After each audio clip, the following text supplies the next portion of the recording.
O nwere ihe ga-abụ mmadụ mee,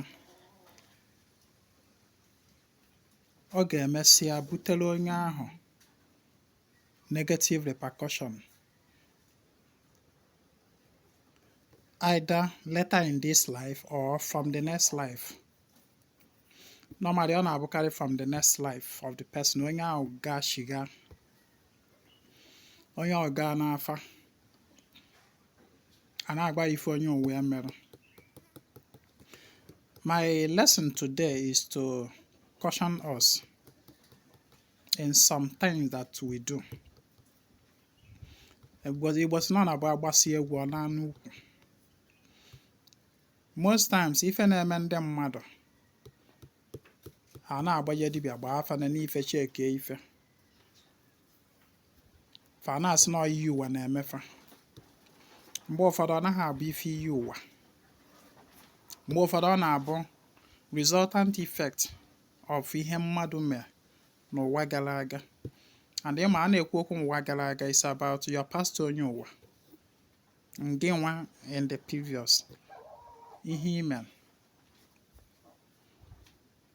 Abịazie n'ụwa kịta, ọ na-ebutere gị ikpe ọmụma maka na mgbe ahụ ị mere ihe ahụ, aja na-amanye gị oge ụdọ. For instance, ụfọdụ ụmụ nwaanyị today na-find it difficult to get married. Some of these ụmụ nwaanyị, the reason nwere ike ime na nwata nwaanyị ga-apụta machacha mma niile ọ ga-ama, mana ọ na-ala ya ahụ ịba be di. Part of the reason na-abụ maybe in the previous life of that person, ọ nụrụ di mana o megburu di ya. Yes. Ọkwa ị na-anụ akụkọ na ụfọdụ ụmụ nwaanyị na-egbu di ha. Ụfọdụ ụmụ nwaanyị na-agwọ ọgwụ ka ha gbuo di fa. Ụfọdụ ụmụ nwaanyị na-eme ọtụtụ ife dị iche iche ka ha wee wepụ di ha, ka di ha wee nwụọ. Maybe for one reason or the other. Maybe ka ha wee claim more property of the man. Or maka ife na the man na-eso nwaanyị ọzọ. Ịmaga ụmụ nwaanyị being an emotional human being that don't think, just ọ gaa n'iru gbuo onye ụdị ya maka ife na di ya na-eso nwaanyị ọzọ, ma ọ bụ na di ya na plan ịnụ another woman, ọ gaa n'iru gbuo di ya. This is one act, one thing ga-eme gị that na such woman ịga shiga ụwa ọzọ, ịma nnatanwuzi di. You no go fit marry because nature aja na ga-abọ gị ọbụ ya. Ife anyị merụ, ị ga-ata afụfụ ya. Ụfọdụ abụrụkwa otu mmadụ si wee treat their spouse in the previous life. Maybe ị bụrụ nwoke, i wee nụta nwaanyị. Nwaanyị ya nụtara bụrụkwa na onye onwe ihe bụ nwaanyị nwaanyị. Ọ bụrụ nwaanyị nwoke, ọ bụrụ nwaanyị gbara oke, nọọ nwaanyị nwaanyị. Ịnụta nwaanyị nwaanyị asị nwoke, ị ma na ịnụta nwaanyị. Mana ịnụta nwaanyị gbara oke, ịnụta nwaanyị nwoke, tagbuo onwe gị n'afọ ijecha eje ọfọ gị ọnụ. Ị ma na ọ bụla mmadụ ka ịnụta, ọ bụla nwaanyị ka ịnụta, nwoke ibe oke ịnụta. Ọ dịka nwaanyị akọ ya abịa ikwuo 1 o kwuo 20. Isi eme ife oferi gị isi kpakapaka ọsị ya menatakwa ya na ya eme ya eme. You know, ọ dịka nwaanyị a ga na-challenge authority gas nwoke because nyawa na-afụta onwe ya that na ya bụkwa nwoke. You know, all found the feminism. So sometimes otu isi wee treat your spouse in the previous will determine your future. Ịla abịa ụwa ọzọ, it will determine ma ị ga-anụ di ma ị ga-anụ nwaanyị n'ụwa gị ọzọ. I'm talking of ndị nụtara nwaanyị nwaanyị, ọ bụrụkwa ndị nụtara nwaanyị nwoke, ọ bụrụkwa ndị nụtara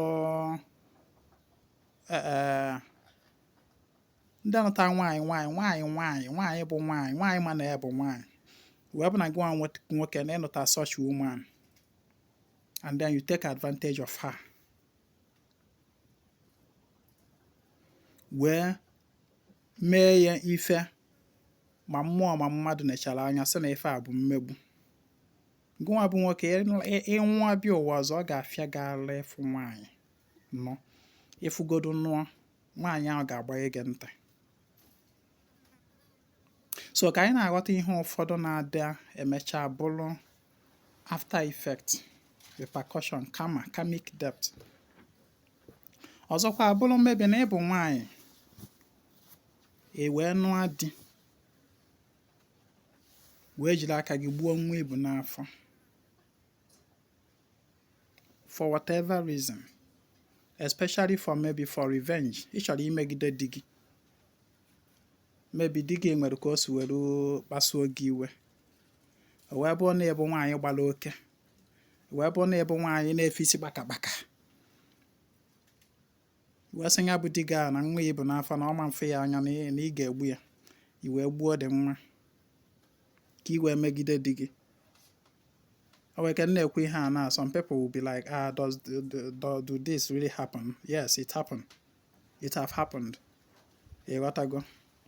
Such a woman n'ụwa ya ọzọ is either n'ọnụ ọfụghọ dịnụ atọ ma ọ bụ ọnụ adị, nwa ga-agbara ya ọsọ. Nwa ga-agbara ya ọsọ.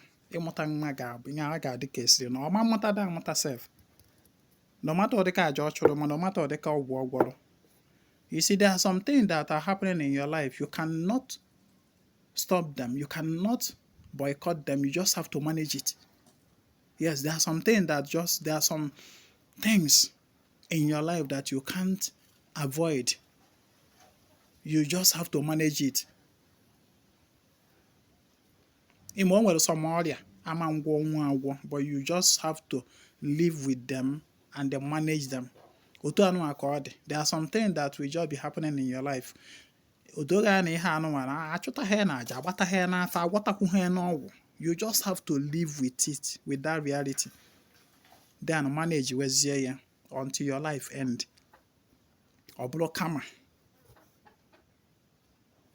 You understand? Another thing ọ bụkwa maybe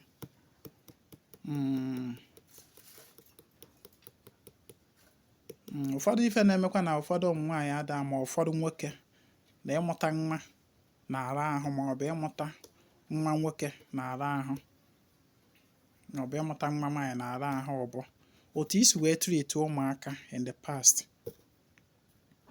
otu isi treat ụmụaka, o nwere ka isi wee mejọ ụmụaka fa wee rie elu gị alịrị.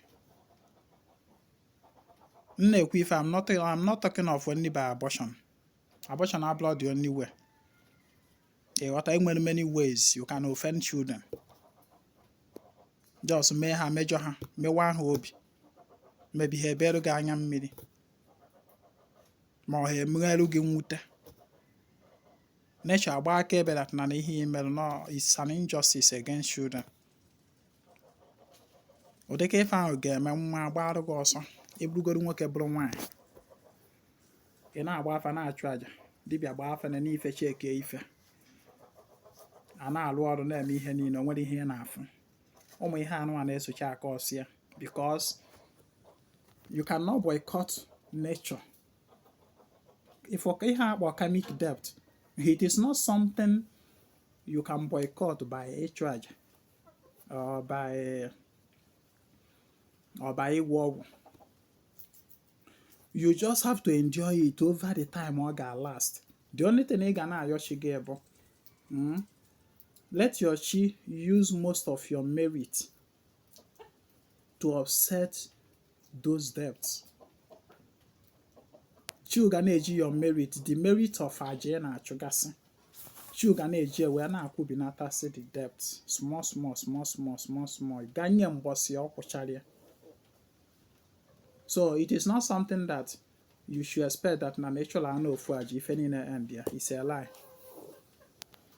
Watago. You just have to be living the life. Just like one article the other day about abortion. N'email abortion. Ijekwalu. Abortion email does not end on that ekwalu. Because ekwalu only clears your conscience, but it does not clear the karmic debt contracted by the abortion email. Every action nwere reaction. Na mere abortion mesha gbaalụ. Conscience gị ka ị clear.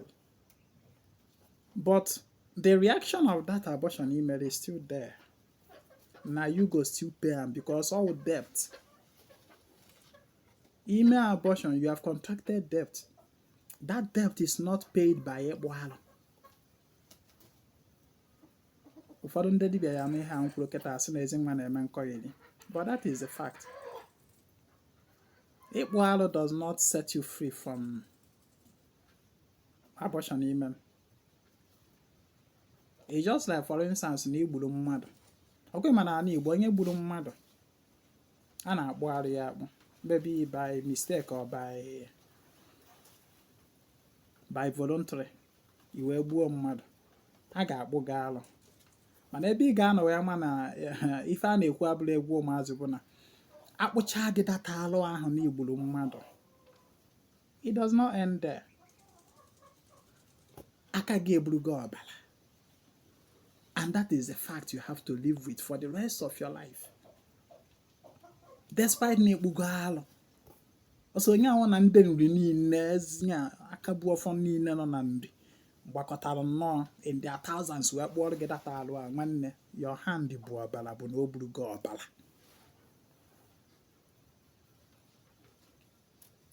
Even n'obodo sef o nwere ife a eji ije mee. Asị mba na onye anụwa o bu aka ọbara. Yes, despite na egbugokwa alụ o asị na onye anụ o bu aka ọbara mba si wopịa. O nwere some rights kwesịrị ịbịarụ chi gị whether ma ọ na mmụọ ma ọ bụ na mmadụ a ga-edina gị maka na gịnị iburugo aka ọbara. Ịkpụ alụ ihe ọ na-eme bụ to heal, but after healing the scar remains there. The scar remains. The scar to heal.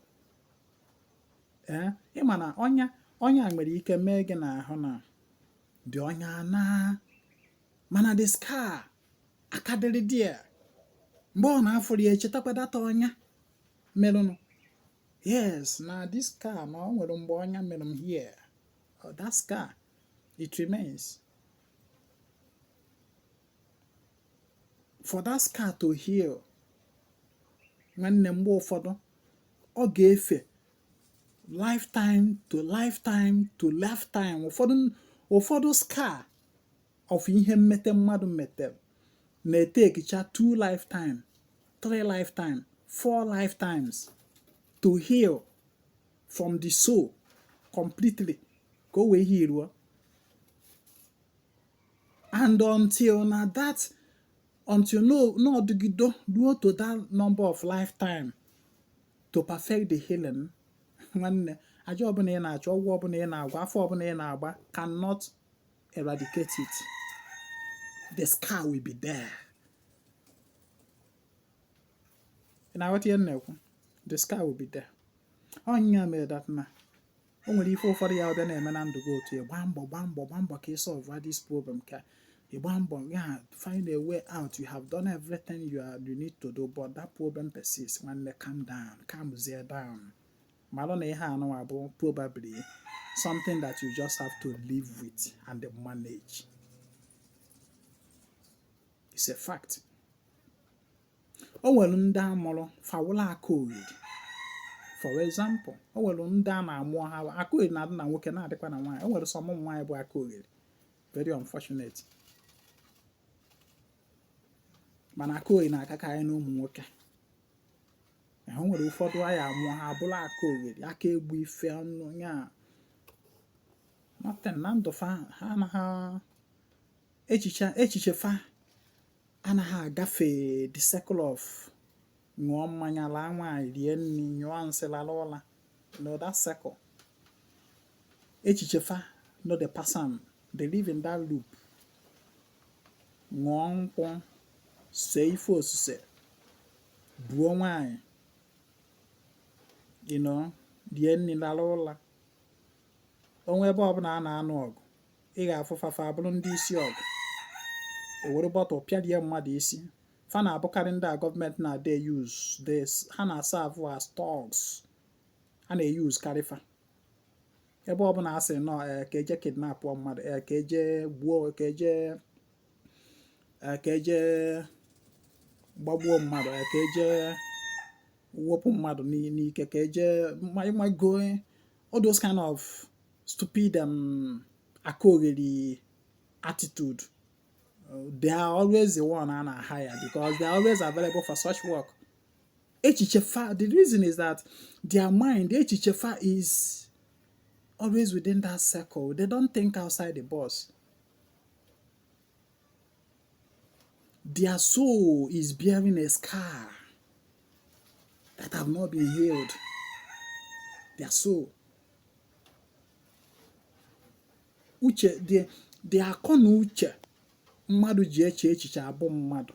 Dị akọ na uche ihe anụ a na-asị awakening mmadụ ịbịa to full consciousness. Mmadụ o nwere ụdịka echiche that they can never arrive at until their soul is healed. So the only echiche ga na-abatafa n'ime bụ echiche ga na-abụdakwa within that circle ha nọ ya. Ịghọtago? Within that circle ha nọ ya. And they will continue in that loop. Iche na ha ama ifefa na-eme o. Fabula egbo otu anụ afa mmadụ adịghị ka anụ ọfịa. Akpali onye ahụ isi eburu mma otu a ha awụ ndị anụ ya ejide mmadụ ntu anụ were mma na-eberisi mmadụ ka na-ebe anụ ka na-ebe efi. Ị na-ajụ onye na-eme ife anụ a o nwekwara uche mmadụ? O nweghị uche mmadụ. For a moment, nature have taken away that uche mmadụ nọ ha n'ime. Nature have suspended it because of ife ha metere. So ihe ha na-eme is actually they paying for their karma. They will continue like that. Their lifetime, that particular lifetime ha nọ na ya agwụ. Ụfọdụ adịkwa carried over to next lifetime. They will carry over to the next lifetime. Onweke onye ebido kwa ụdịka ndụ a bidokwa ya that lifetime agwụkwa. Onweke ọwụrụ from the second lifetime or from the third lifetime ka onye ahụ ga-ebidozi wee hirube. Gbaga that echiche mmadụ, that ihe ahụ merụ mmadụ, that akọ na uche merụ mmadụ ga-ebido na-anachiatalụfa. Nwayọ. They'll begin to realize, wow, go such people abịa mepelu fa akwụkwọ that in their previous lifetime na ha bikwara ụdịka ndụ ahụ.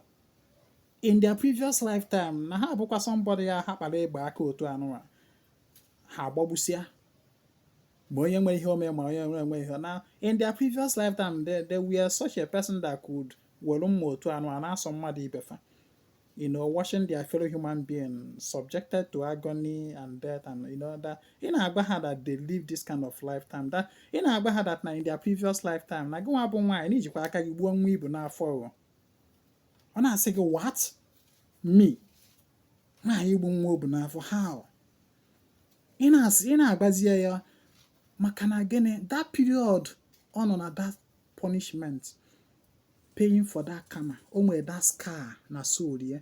Ihe ọwụ bụ aka ogheri ka ọ bụ aka ogheri nwaanyị, aka ogheri nwoke. So mgbe ahụ ya ebidozi na-ehi iluzi ịnọketa otu anụ asaperi ya. Ọ bụ na ihe ka na ihe a na-asapelu mmadụ ife o mere na previous lifetime asaperi ya otu ọ na-enene ọ na-asị how come why? Mgbe ahụ ọ na-emezi ihe anụ a echiche mmadụ anachi atawago. Ọ ka i wee mara that na uche ịkọ mmadụ is actually a punishment. Ihe a na-asị uche kọrọ mmadụ, it is a punishment. If onye uche kọrọ onye ahụ nọ in heavy punishment, ya heavy karmic debt. Ịghọta ihe na-ekwu na uche mmadụ kọrọ ya. So mgbe uche ya anatawago, uche o ji wee bụrụ mmadụ dị different from animal. Because at that time ọ na-eme those things, ihe o mere bụ uche animal. Anapụgo ya uche mmadụ nye ya nke animal. Ekwe m ife uche animal. Ọ uche animal anụ a nwere agụ ga-afụ anụmanụ ibi ya nwude dọrie ya rie ya ịghọtago uche anịmal ka o nweziri mgbe ahụ uche mmadụ anọzi mana with time that scar nọ na soul ya na-ehire the human consciousness ebido na chiatawa onye ahụ mgbe ahụ ebido wee chebe echiche ka mmadụ ịghọtago so ọ ka ị na-aghọta ihe dị n'ụwa mgbe ụfọdụ that is why a spiritualist ghọtalụ ife dị na mmụọ ihe dị na spirituality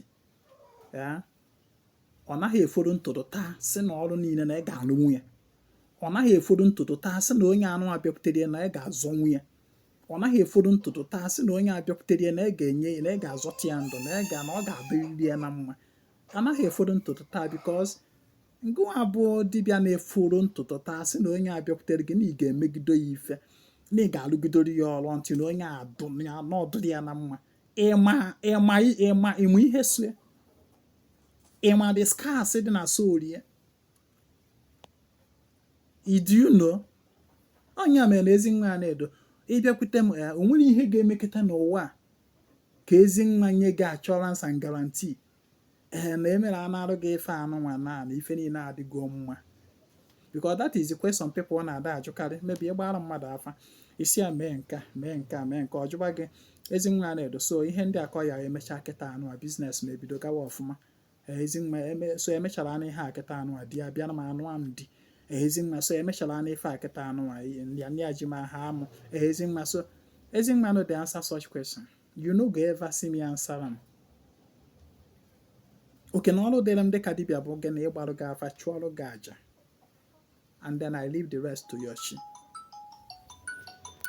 ịghọtago so dibịa na-ekwe gị nkwado na na-emesara na ife anụ a na ọ ga-adị mma the dibịa amaghọ the contract your soul signed the contract chi gị sign amaghọ the extent of karmic debt dị na chi gị dị na your soul that need to be healed